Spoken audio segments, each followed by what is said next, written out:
many of you have probably either been in a war game of some sort or have at least read about them. Some of you have designed them, uh, but they have been played for many, many decades, and they certainly took on, an enormous outsized importance during the Cold War, arguably before the second, but certainly trying to think through wars where nuclear weapons might be used, constituted quite a demand on the imaginative powers of many military and policy planners. And so I thought it would be useful to touch base with the difficulty of exhuming and assessing what we've done in this arena. And I managed to find someone who is doing the Lord's work, and this is Miss Schneider. And she has taken it upon herself to try to get as many of these games, the data associated with them, in one place at the Hoover, which is a place that is dear to my heart. I once was a fellow there. And she's not only trying to archive as many of these, but she's trying to get declassified as many of these. And I think if any of you did the readings or listened to her interviews, you'll understand why that is pretty important. There's something, I won't say magical, but unique about gaming that supersedes documents or seminars, even like this. And it's that people are in a playful mode about topics usually avoided entirely, much less commanding people to make decisions about what they would do. And so it's a rather unique way to engage people, and not only important people, which is interesting to see what important people think, but also just people who are of a average to above average thinking, to try to see what the scope of a problem. I think a lot of people underestimate uh, trials by jury. Well, war games by people of varying degrees of expertise actually produce interesting results as well that help us understand the dimensions of a problem much better than any single person studying the problem would ever be able to produce. The problems of getting access to these things is quite interesting. And I think uh, they're worth some attention because the dividends associated with understanding past war games with regard to understanding how to do games with regard to the future is just fundamental. And if we can't do a good job of understanding what we've done, we're not going to do a great job with regard to what we're going to do in these games. And I think everyone now is sensitive in Washington to the value of these kinds of activities. I mean, every nonprofit I know can claim now that they've done one. I don't know how good they are, but some of them are good, some of them are average, but there's just a lot more activity. Um, so now, Ms. Schneider is quite unique. She's an academic. She's got a doctorate, but that isn't, I think, what interests me the most. What interests me is that she has served and is still serving in the military. There are not many of those around. I suspect that not a whole lot of them in any of the schools, much less the premier schools. It used to be very common, uh, but not so much today. Now, I think the importance of that is I think she has a kind of firsthand knowledge of the importance of military gaming and is very close to the subject matter. Uh, Besides archival talents, she designs them and she has done, conducted them. And so I think we have a real amatura, a lover, if you will, of this subject, uh, which is precisely what, a good school tries to attract. And I think the folks at Stanford have done well to attract her. So now we need to listen to some of the things that make it difficult for her to do what I think is very important work. It would be the object of any sensible effort to improve, uh, the classification system to make her work easier. And so I think we need to listen carefully because any decent reform of the system should attend to her needs, I think, because her needs actually are ours. Jackie, why don't you take over at this point? Thank you, and thanks so much for having me today. Yeah, it's funny with the war games, sitting here now at Hoover, where I can literally see the ivory tower, which is where actually a lot of our archival holdings are physically held.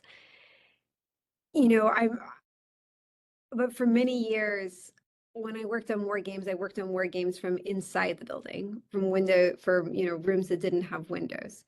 And it's interesting being on this side of the perspective to try and understand how academics and why it's important that we have a public understanding of war games, why that's important to the US government and why that's beneficial.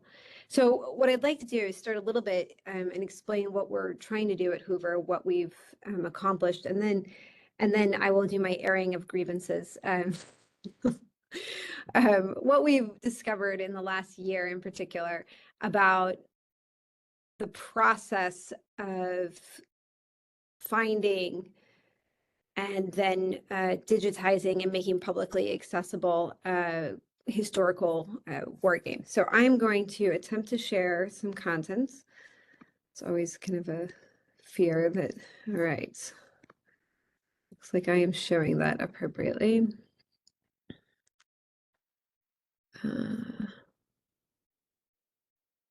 Slideshow. Okay, so just want to briefly introduce kind of what we're doing. So we call this the Wargaming and Crisis Simulation Initiative. We officially stood up in May of last year. I'm sorry, Jack. I did just want to let you know that we are only seeing a white screen, or at least I'm only seeing a white screen. If that's okay. Are you seeing something now? Nope, not at the moment. Oh, weird. Okay. Well, on my screen it shows or we don't need the slides. I'll just stop sharing. Did I stop sharing? Yep, we're back with you. And as always. All right, well, let's go. Let's just do me. Okay. So about a year ago, we stood up what we call the Wargaming and Crisis Simulation Initiative. The reason why we decided to stand this up at Hoover was a variety of things that ended up being a really nice congruence. The first is that there were a series of war games that were kind of rediscovered by at least political scientists, which is kind of where I come from, is the political science world. And these are war games that were run by people like Schelling and Lincoln Bloomfield, and some of them were housed at MIT. But in finding the MIT games, some of the researchers have found a series of other declassified games in presidential libraries. And so this idea of using war games to understand policy processes and historical understandings of, for example, nuclear policy, we're kind of in a renaissance there within political science. At the same time, I think you're seeing that public games and unclassified games are playing a very large role in at least how we talk about American foreign policy within the attentive public. And so you see that unclassified games are making a very big impact. So at the same, we're coming off what I think began with a reinvigoration of gaming within the US government. I think in particular, I was really inspired by work that Bob Work started as Deputy Secretary of Defense, and a lot of those initiatives that he tried to put together, for example, to build a large database of government games in order to do meta-analysis across games. So, that was a very difficult thing for him to do. So coming to Hoover, we realized actually maybe we can combine all these different types of initiatives and really lean on the expertise that's at Stanford to use this data in conjunction with behavioral and experimental methods, large N and AI analytic methods, so using kind of big data, text analysis, and to some extent virtual gaming. So, our vision, what we're hoping to do is to advance war games, simulations, and their data as analytic tools and learning resources for academia, policy, and industry. So we hope to play a unique role in the wargaming community, serving as a data-centered bridge between traditional wargaming and government wargaming and academia, with the aim of expanding the use of wargaming beyond traditional communities and in catalyzing wargaming innovations for both academia and policy. So the archive itself, what we're trying to do here is create a publicly accessible digital repository of wargaming data that we house within the Hoover Library and Archives. The aim is to feature, kind of contemporary academic scholar designed war games, but as well unclassified and declassified government war games, as well as think tank and industry war games. And in the first 5 years, our focus is on the unclassified and declassified government war games to understand the role of war games within a historical context. We're working right now with technology, sometimes well, sometimes poorly, and to create an easily searchable database. So that would allow researchers to look at both substantive and methodological terms, to be able to facilitate both large analysis and very deep case studies. So the idea is that the archive can increase methodological transparency and rigor within wargaming discipline by hosting these materials and data for evaluation, replication, and testing. And finally, the hope is that the archive becomes a pedagogical resource that provides open source game design and materials for use in the classroom. So our team is a pretty small team, but we're sprightly. And so I lead the initiative. I'm the director of the initiative. And we also have a lead archivist. Our archivist, Shabnam, actually came from the Navy, and before working for the Navy, she worked for the Library of Congress. And we have a program manager, Jacob Gant, who has a master's in history and did his dissertation on the Sigma War Games, which were played during part of the Kennedy and the Johnson administration. So that's us. That's our small team. And over the last year, we have been focused on bringing in declassified and unclassified government games into the archive. Now, we started this process looking kind of for the softballs. So what is the easiest way to do this? We go to a website, maybe at NARA's website, we type in war game and we see what comes up. Most of these have not been digitally, are not digital and, kind of easily publicly accessible. So we then sent individuals to the archives to start hunting down some of these war games. And I'll be honest, we've been, we had no idea how much was out there until we started looking. And now we have over 1,000 documents that we've currently brought into the collection that we are tagging. And the idea is that the database will be publicly accessible by the end of the summer. But through this process and working with, we've been looking for war games within, presidential archives, university libraries and personal papers, NARA, archives located within individual agencies and commands, armed service repositories, and professional military education libraries. So through this process, we found a very complicated web of classifications and regulations, a pretty large lack of standardization about how this process is applied, and very limited accountability about access to government records that by law should have already either gone through mandatory declassification review or have gone through mandatory declassification review and have since been labeled as controlled unclassified information. So, this group of people, everything I just said, none of what I just said to you is particularly novel, nor are the individuals who run these processes at the highest levels ignorant of the problem. But I think we're at a kind of a pivot point when we're thinking about this process, because it's a process that is failing with primarily paper records. But the future is digital records, and the process cannot possibly handle the sheer scope of information that will be within the public record over the next 10 to 25 years. We're coming up on the mandatory declassification review of around the same period as the invasion in Afghanistan and leading up into the invasion again in Iraq. And it's unclear that we are prepared for the scale and scope of materials that potentially can be released and by law should be released. So I want to walk through some of the experiences that we've had through this process. So I think the problem begins with finding records of interest. I'll talk about, for example, a series of games run by the Joint Staff in the 1960s. So we know these were played. There is significant documentation that these games were played. We know names of these games. We have a list of these games. We even have in the NARA records indications that these records exist. So we went to NARA, but upon arrival at the archives, the records themselves could not be located. So at this point, we become spectators in what is a battle between the NARA FOIA department and other agencies' FOIA departments over who has possession of the materials and legal oversight and responsibility for them. Now I'm going to outline the process here because it was helpful for me to understand kind of why the process is messed up. But many of you on this call already know how this process is supposed to work. So technically, federal agencies are required to provide those permanent records to NARA annually.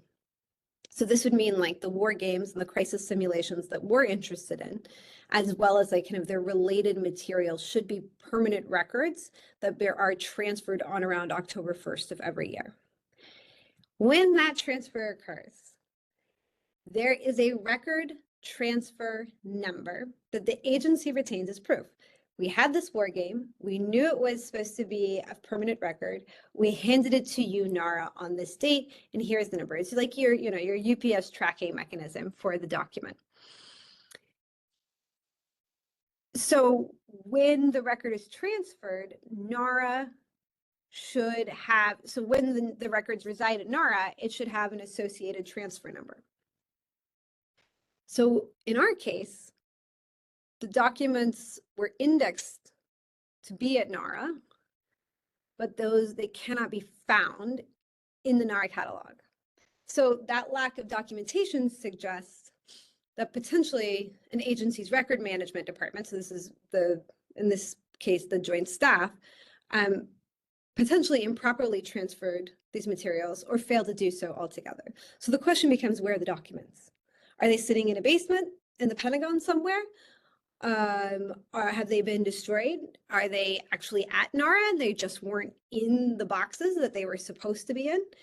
So now we need to try and figure out kind of where the failure occurred. And these are games that are really high value for us. They're spoken about often within the historical record. We really want to understand. We would love to be able to see these games. So my extraordinary archivist wants to know where the transfer fails in our case. So she submits a FOIA to the Joint Staff Office for the transfer numbers, not the actual documents, just the transfer numbers of the documents in question. And this is some advice that was given to her by NARA. Let's just find the transfer numbers. That way we know the documents are supposed to have been given to NARA. And the response she gets is, there was a bunch of other somewhat condescending legal language before this, but then it says, although it is possible that the records you have requested were once maintained by OSD-JS, due to the age of the records, if they still exist, they would be maintained at NARA, who operates their own FOIA program. So NARA is the independent federal agency that helps to preserve and care for records of historical value. So basically they punted. They said, that's a really long time. We would have already given them to NARA, punt back to NARA. So that has put us in between a kind of back and forth of FOIAs between NARA and the Joint Staff, not even to find the documents, just to find the transfer number of the documents. This is, one example, but we don't even know where these documents have gone at this point. Most of these materials that we're searching for right now are far beyond their MDR requirements. They're way beyond kind of the 25-year mandatory review. And, I'm still hoping that they're somewhere hiding in a cabinet in the basement in the Pentagon or like a nook in NARA and have not, accidentally been thrown away. But this problem is going to be far worse in the digital age, because the sheer quantity of what a permanent record is makes it even less likely that this process, which was designed before the computer, will be able to keep track of the sheer quantity of digital records produced annually. All right, so we're having trouble finding some of the records and finding some of the documents. Sometimes we find the documents, but we have trouble accessing them. So sometimes documents that have been successfully transferred to an archive have gone through mandatory declassification review, have been indexed. I mean, this is like the holy mecca, right? Like, oh my gosh, it exists, it's been indexed. We find they still are not accessible, and they're not accessible because contemporary control determinations have been made on data that has been previously declassified. So there were instances when we actually physically traveled to archives and requested boxes or files that were listed as unclassified. However, upon arrival, we were told we could not view those requested boxes because some of the material in the boxes was deemed CUI, controlled unclassified information. It is really variable whether the archivist in charge can tell you what material inside those boxes is CUI.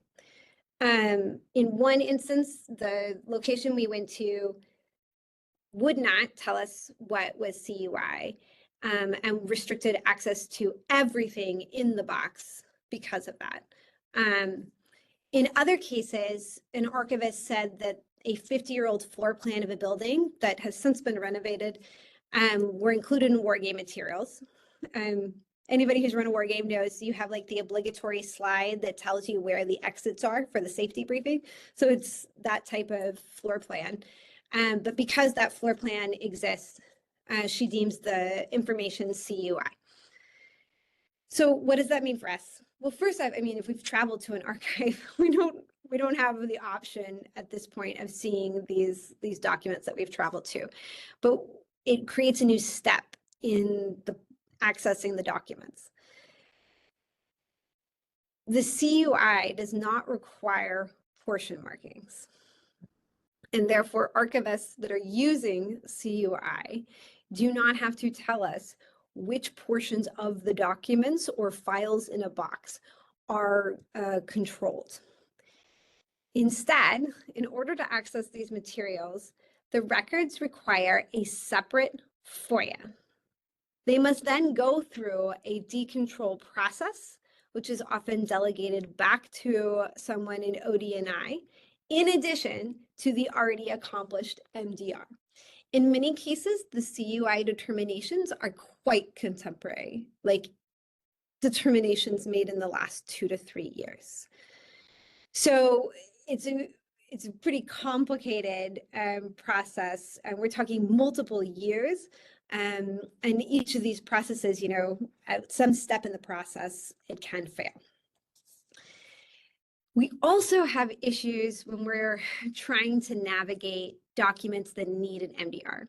As you all know, there's an extraordinary backlog of documents that should have gone through mandatory declassification review, but because the system is so far behind, has not gone through mandatory declassification review. So if you want to kind of move up in the line and force something to be declassified or to go through a review quicker than it would kind of normally occur in the process, you can ask for something to go through a mandatory declassification review. The big difference between the MDR and the FOIA, which I have realized, is that with FOIA, as a requester, we have a lot of opportunities to appeal, to litigate, to say, hey, we don't think they interpreted this statute correctly, or we don't think they're applying this law appropriately. In the MDR process, there is one appeal. That appeal, so the MDR, you kind of have a one or done, because once it goes into appeal, the current MDR appeal backlog is over 1,200 requests. And last year, ISCAP, the organization that goes through these appeals, decided 18 of the 1,200. So if you are appealing your MDR, you might, maybe I'll get it when I'm like a full professor here at Stanford, God willing. So you really don't want to go to an appeal for the MDR, because the chances that you ever see that are really, really, really limited. Well, here's the problem. An MDR can be rejected not just for substantive kind of national security clearance reasons, but also for procedural reasons, like incomplete information about the document location or document characteristics. So this now leads to a cat and mouse game, where I need to FOIA to have the information about the document characteristics and the document location in order to submit the MDR. However, we have run into issues where agency will refuse to give any information about a record that is requested via FOIA because the record is classified. So this effectively makes it impossible to submit an MDR that will survive review. It is evident to us that this is largely a personality-based set of decisions. Some organizations are very helpful putting together the information that you need for the MDR. Some won't require the FOIA, but quite a few do require the FOIA in order to do the MDR. So these are complicated. This is a complicated process. We all know it's a complicated process. Like, we build the process to be complicated so that sensitive and important national security information does not needlessly get leaked to the public. But this process at this point is so opaque and broken that the objective of the process, which is government transparency and accountability, is basically non-existent. Even the systems designed to manage or enforce the process don't function as intended.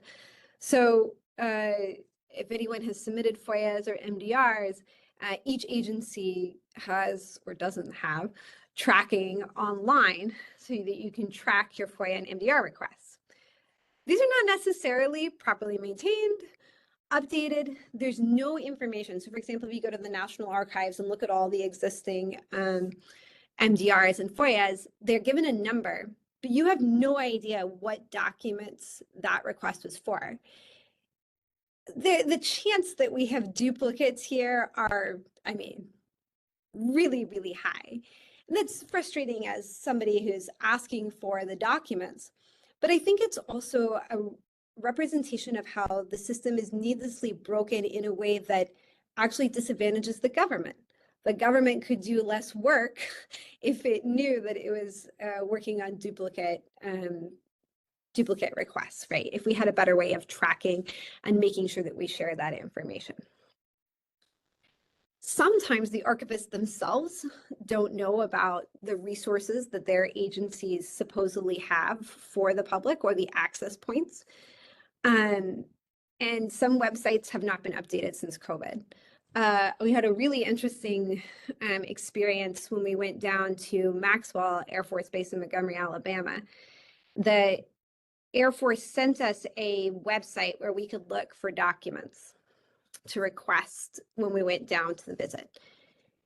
We did this. It was like a searchable index, right? You know, you put in war games, it gave you, these are the boxes, it would tell you kind of the classification of the boxes. We got there and there were some issues. I said, I'm confused. The website you sent us told us these boxes were available, that they were unclassified. And they said, oh, that's not our website. That website was created by somebody who FOIA'd our holdings so that they could build a list of what's available and not available. There is no, other than what this person built out of a FOIA, there is no publicly available, itemized, searchable repository of what we hold within our archives. I think that's pretty remarkable that we don't have that. So we have elevated some of our issues, but in elevating some of these issues, we've also found that that process is broken.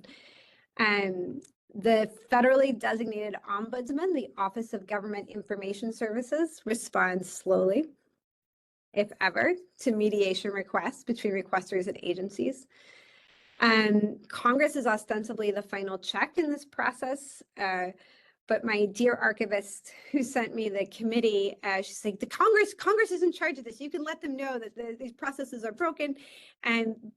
But you know, in the House, the individuals that sit on that committee are probably the most partisan within the government. So, you know, these are not committees that are actually kind of going to work on this very wonky bureaucratic issue about government transparency.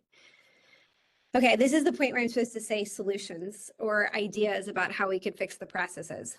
Okay, I'm going to start with CUI because I think CUI, even though it's been around for a while, I feel like the way it's being applied now is a relatively contemporary problem. And I don't think that people anticipated that it would have these knockdown effects on the ability to access records that are, you know, 65 years old. And I think there is probably some room within the executive order and at the executive level to revise the CUI process to potentially make it less expansive when it comes to documents that are of a certain age. I mean, it'd be great if you could just say something that's already been through mandatory declassification review is exempt from post hoc controlled unclassified information delegations. That would be lovely.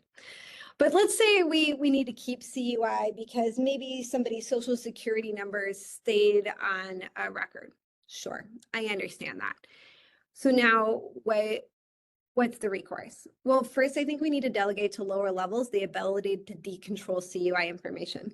Almost anybody can place CUI on a document, but the process of decontrolling and taking the CUI off the document is really convoluted.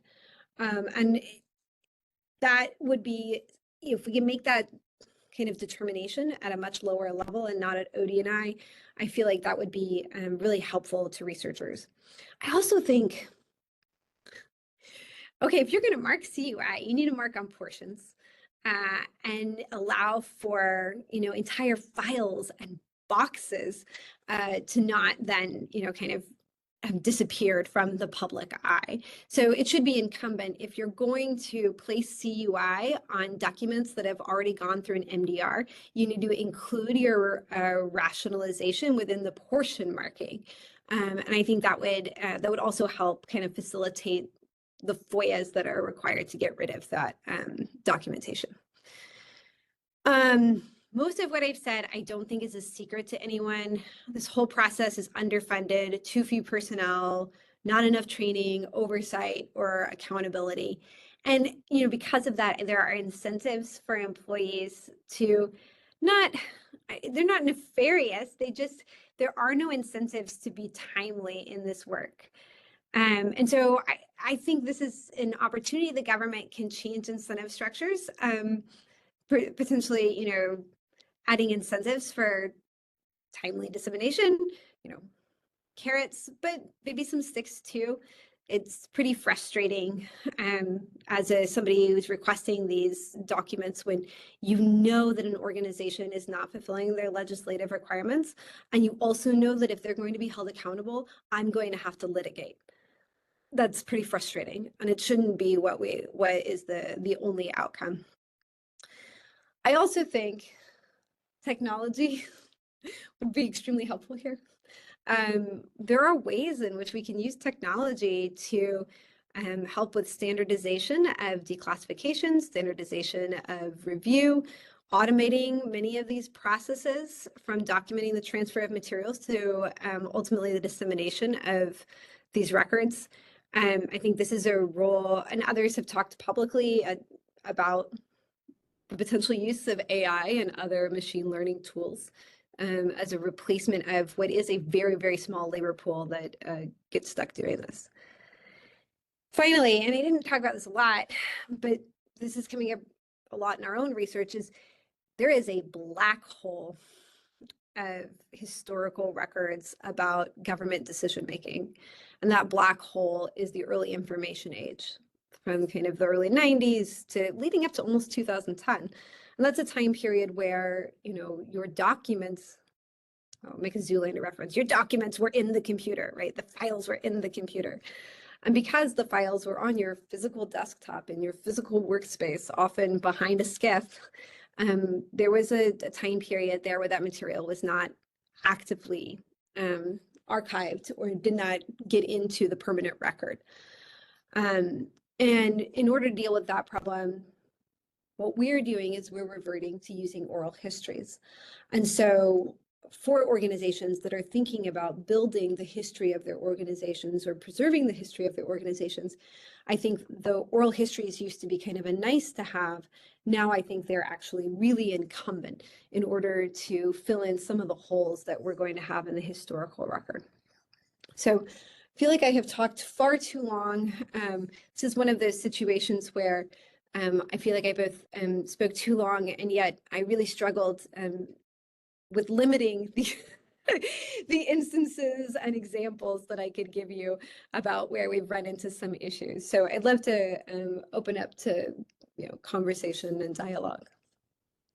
Well, you have with here some very distinguished people who are supposed to be overseeing, well, not supposed to, are overseeing certain portions of the historical classified and declassified archives of the government. And you have people who have been on the outside trying to understand how to get in and get at things. You should probably add to your list once you start doing the oral histories that many people now are not allowed to talk about what they did, which gets kind of crazy as well. And I suspect that when you start doing the oral histories, that'll be the next thing you'll encounter. I'm tempted to ask Tori Froscher to what extent he's been engaged in any oral histories and how that works, or anyone here who's had experience being pumped for oral history inquiries. Well, Henry, can you hear me? Yes. Yeah, that's a good question, Henry. And I really sympathize with the suggestion that the government do better with oral histories because it's very catch as catch can. Personally, I have not done any oral histories, but I think it's a great idea and it should be done more. Well, that they haven't bothered with you suggests how bad off we are. You oversaw. Well, there is a program for oral histories in the agency, and I don't know how it's run or how they choose who to interview, but I think it's a part of the history staff. When you left, did they ask you to have a debrief of any sort? Not really in any formal way. Of course, in your last years in any position, you try to pass on what you can about what you've learned to those who will follow. But it's not a formal process. But I agree, it's really important, and it's something that we need to do better. Now, of course, it's been a while since I've been out, so I don't really know how things are done now. But that was the situation as of a few years ago.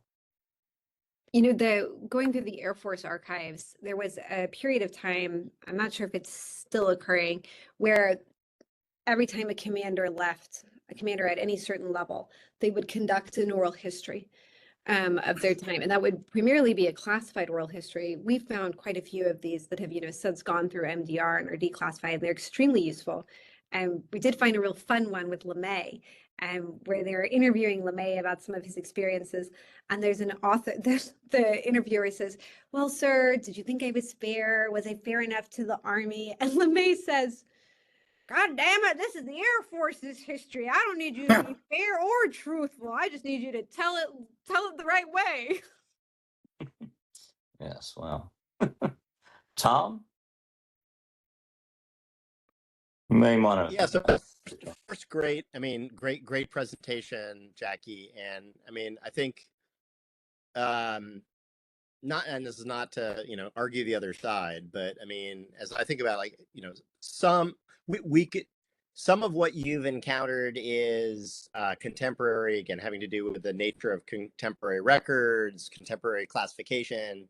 Part of it is just the craft of historical research. I mean, meaning, my son just finished writing a paper on, the interwar Navy and design influences on the interwar Navy. Guess what? The Navy had, from in the interwar period, things that they called the spring lookbooks, but they were basically preliminary designs for different ships that might or might not ever be produced. And so they were an invaluable source for what he was looking at. And guess what? A bunch of them didn't survive. And yeah, because they were thrown away, or going back to my own research on the interwar military, I could prove that the Army and Navy conducted intelligence assessments as a precursor to writing war plans, but I never actually saw one because they didn't survive.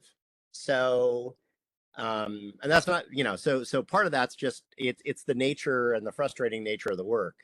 But I would also say that, another dimension to it, and this gets to the issue of oral histories, having been on all sides of those, and also some of the things that you're just talking about, is it does have to do with organizational culture. I mean, either a service cares about history, preserving facts, or it doesn't. And so I would say, even Henry, you just, we're talking about, when you said the agency, presumably you're talking about CIA. I think, CIA and NSA have very different approaches to oral histories. And the NSA oral histories, I'd say the vast majority of which still remain classified and highly classified, but are just outstanding. And as you said, for a time, the Air Force took things very seriously. That's waxed and waned. But even just getting to having a culture where you care about facts and preserving them, I think is important. I'll end with one anecdote, which still makes me kind of cry, which was for the invasion of Iraq in 2003. The Army had Blue Force Tracker deployed down to the company level. So in other words, it was possible to know where every company was in real time for the invasion of Iraq, all the way with a march up to Baghdad. Special operations forces had it down to the individual level, but at the Army, it was to the company level. The Army recorded that data on a VHS cassette. And when I mean a VHS cassette, I don't mean every 8 hours they change the cassette. Like a bad security camera, every 8 hours they recorded over the same VHS cassette. So for the price of a case of VHS cassettes, we could today have ground truth on where Army forces were in the invasion of Iraq down to the company level. But the Army didn't value that information enough to retain it, let alone, release it. SOF was a little bit better, but, SOF had a particularly, at least Naval Special Warfare, the part of SOF that I was attached to at the time, cared more about the data, but they did it in a particular SEAL sort of way. So they did screen grabs of Blue Force tracker data, which was better than nothing, but not ideal. So I think, part of this has to do with, trying to influence the culture of these organizations as to why. I won't even say history, because history tends to sound academic and abstract.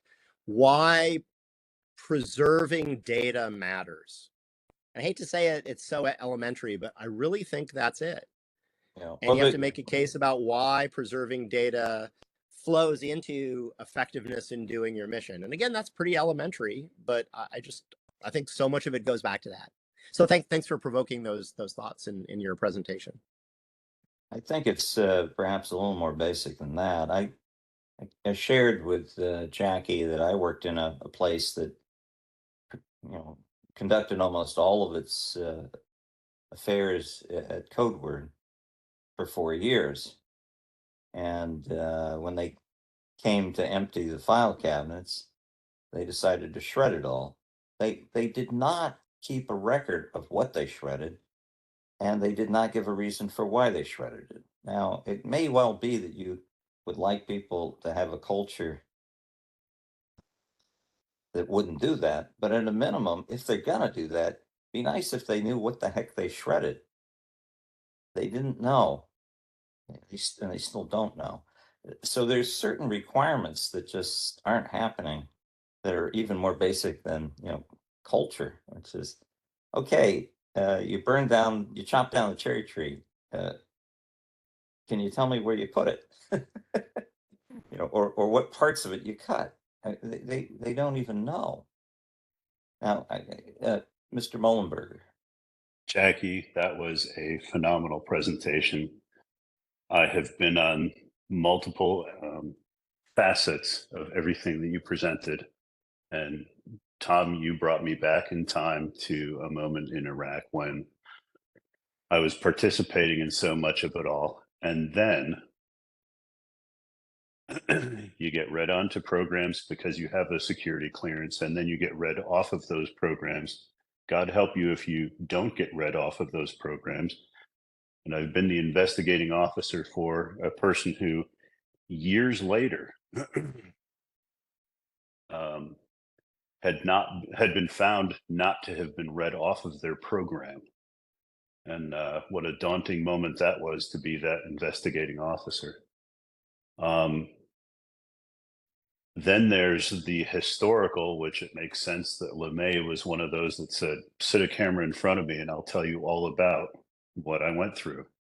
Knowing somebody that as a second lieutenant went over to him at one of the bases in Texas and said, sir, you're in an officers club, and you're not allowed to smoke those cigars.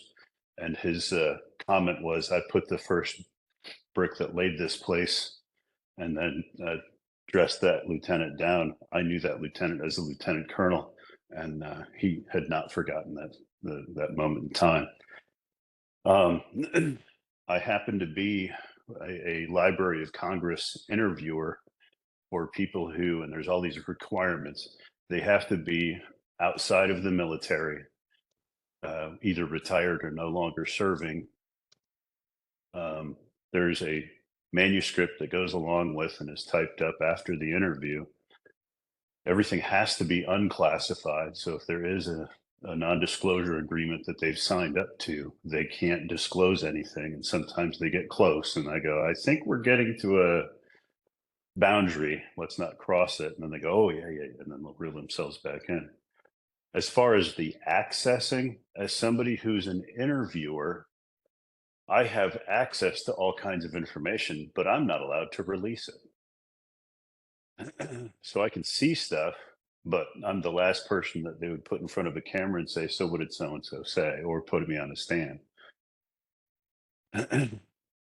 Those non-disclosure agreements should provide some kind of protection against what we do or do not want released.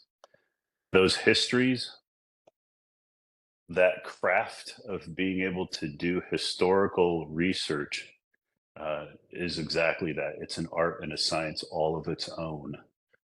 So hearing the frustration and having been a part of the frustration on various degrees, what do I line out of this document before we release it? Or how do we get a hold of that document to the amount of content that we want? Because we're not the ones that are lining those line items out. So yeah, you have an absolutely justified presentation, and I guarantee we'll listen.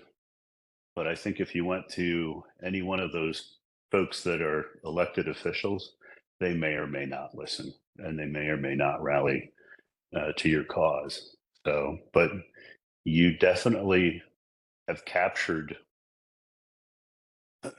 the the heart of a whole lot of frustration where the character that was in the MASH movie and TV of Radar O'Reilly, we don't have an appreciation for that individual or their capabilities like we should.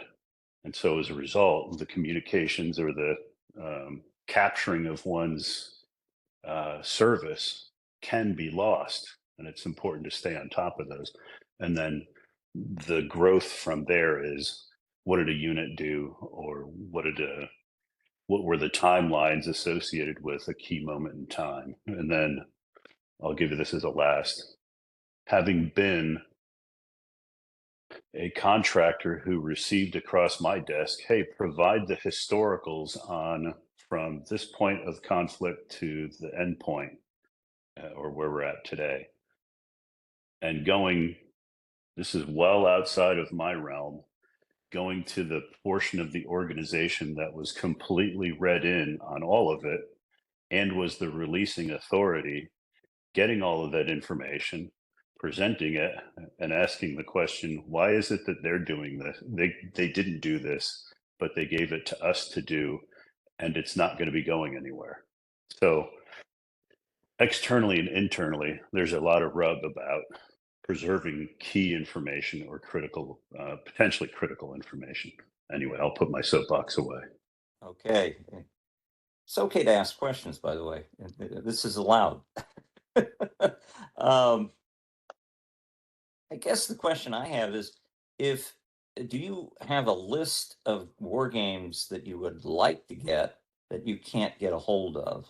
And have you made that listing public and explained why those games are important?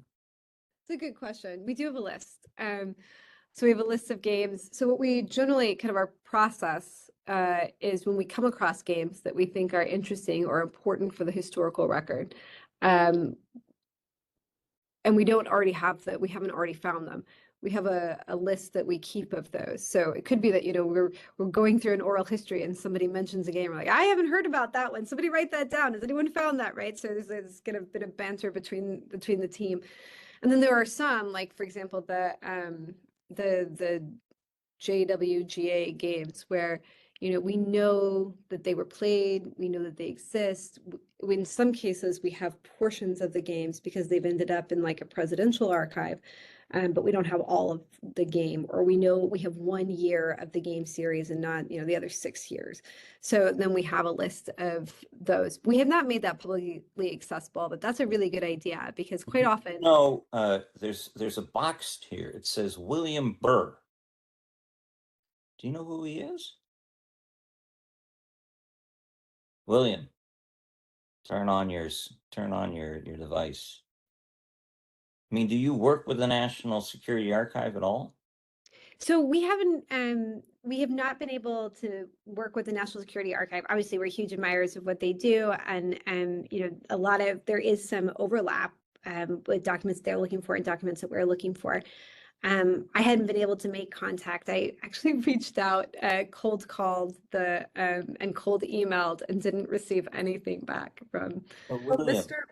Burr says he has WebEx problems and can't speak, but he is chatting in the chat box. Yeah, I see it, and the Suitland Record Center. Make him your victim. He's Okay. very nice. He's a very nice guy. You really, really, the two of you have a community of interest, I think. And I'm sure you both would make natural friends in so many ways. Maybe you could get them interested in things they're not interested in, and vice versa. Yeah, I mean, I feel like what they have done has been really set the standard for this kind of work. Well, you don't have to, you know, downplay what you're doing. I think what you're doing is pretty important. I don't know. Have you made any contact with the Public Interest Declassification Board? Not yet, no. Well, there's someone here. Miss Bedina, are you able to talk, or is that connection bad as well? I am I able to talk. Is this interesting, or is this like number 54 in your top 5? Well, it is interesting. I particularly found noteworthy, and I personally hadn't heard this before, There although you go. I've only been on the board for 5 months, so others may be aware of this, but the idea that people are using the controlled unclassified information to essentially reclassify Yes. declassified information. I'm pretty appalled by that. And, you know, the PIDB doesn't have the resources or the mandate to look into any particular issue, but I think it is appropriate, at least this is my opinion, for it to point out kind of mega issues that are getting in the way of the public interest. And so I thank you for sharing your story, because I thought it was very interesting. I have to tell you that if you're looking for a topic that excites the right and the left in unified field theory, this one is it. There, you will find people on the extreme right every bit as upset as the most progressive left winger. And now, are you talking specifically about declassification in general, or No, classified, controlled, unclassified information? It was my understanding, and you should definitely verify this because I could be wrong. This happens, I'm told. My wife tells me I'm wrong sometimes. That one of the original reasons for controlled unclassified information was to make sure that utility companies and other infrastructure companies could protect information that otherwise would help folks target them. I believe that's correct. I think this is something that came up after 9/11.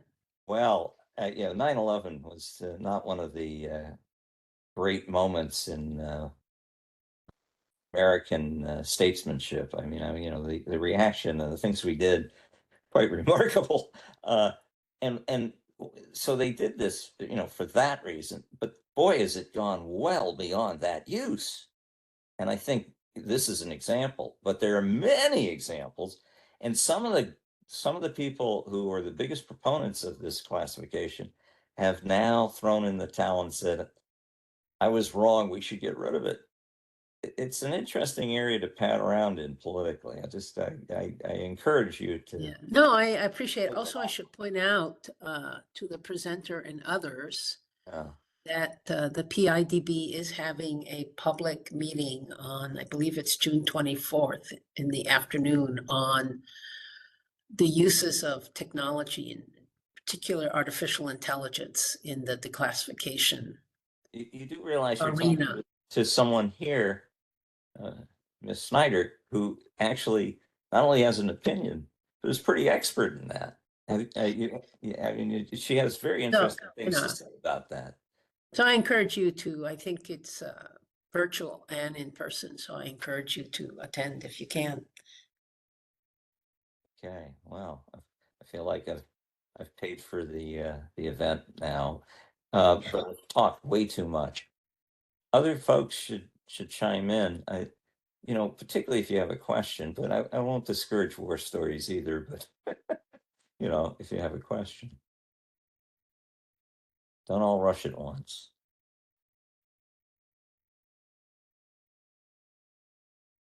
Been dealing with the controlled unclassified information for a long time, and everybody's correct. It's been misused, and to follow the requirements, it's almost more complicated than secret and top secret classifications.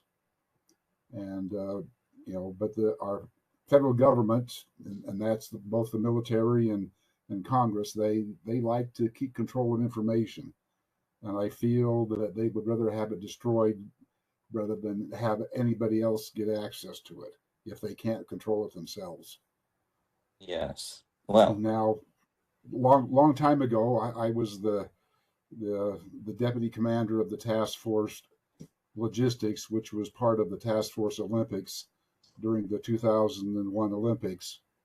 And at the conclusion of that event, we had to spend a week or two and do an after action report, lessons learned for that. And I questioned why are we spending so much time doing this? And they says, well, that's, for when the next group puts this together, they'll have information to do that. And so I said, well, where was the information when we started up ours? Because there supposedly was one that was done for the Atlanta Olympics, and we never got it. And so why spend all this information and time doing things if it doesn't provide a purpose for anybody? And another example, I was in an exercise up at Fort Lewis a long time ago. It was called Cascade Peak, and it was in some of the World War II barracks that had a lot of barbed wire and cameras and security devices on there, and it was hooked into a highly classified computer system. And we spent 2 weeks doing Soviet interactions and wargaming. And the only thing I remember from the whole thing is I was awful cold and wet in the rain going back and forth from the barracks. Okay. Well, I think we've lost you for the moment. Well, we may sort of have to circle around. Capstone I see. process that said, well, if you're going to war in Korea, these are the commands that you deal with. If you're going to go to the Mideast, these are the commands. If you're going to fight the Soviets in Europe, this is how you do things. And so that information would have been very good for me, but it was never provided. No. Well, okay. I think we're going to probably follow this one up with a discussion of the problems facing the presidential libraries. That event will be on the 2nd of July, right before I depart on a excursion. If it's possible, Ms. Divot, if you could hang on, I would like to privately discuss with you and our guest your connection at Stanford. I want to thank everyone for coming, and most of all, I want to thank our speaker, which she has written out her presentation, and that will be made available to everyone who came today. And if you have further comments on that, please send them forward both to myself and to the presenter. With that, I think I'm going to say adieu. And as I say, if I could just hold on to Ms. Schneider and Ms. Devitt, I think that would be very useful.